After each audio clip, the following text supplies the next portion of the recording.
विश्वास करंतु मु केबे भी भाभी नथिले जे महाशिवरात्रि भलिया दिन रे एते बड़ अघटन हे जिवो बोली। समस्तंग भली मोर भी इच्छा थिला जे महाशिवरात्रि दिन फर्स्ट टाइम पई क्रियांश को शिव मंदिर नेबी आ शिव बाबांकर दर्शन करिवे बोली। आ मु क्रियांश मो भाई तीन जण मिसिकी शिव मंदिर जाइथिलु भी आ भगवान का दर्शन भी बहुत भल भाबरे हे गला।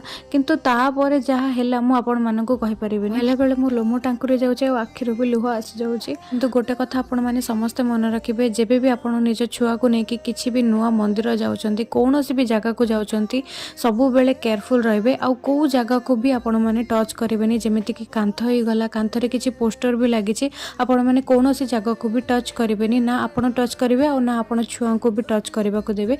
एटा मु एथे पई कहूची जे आमे सेठी जाइथिलु आ सेठी बड़ बड़ पोस्टर दुटा लागिथिला। श्री जगन्नाथंकर गोटे पोस्टर थिला आ गोटे रे मां दुर्गांकर पोस्टर थिला।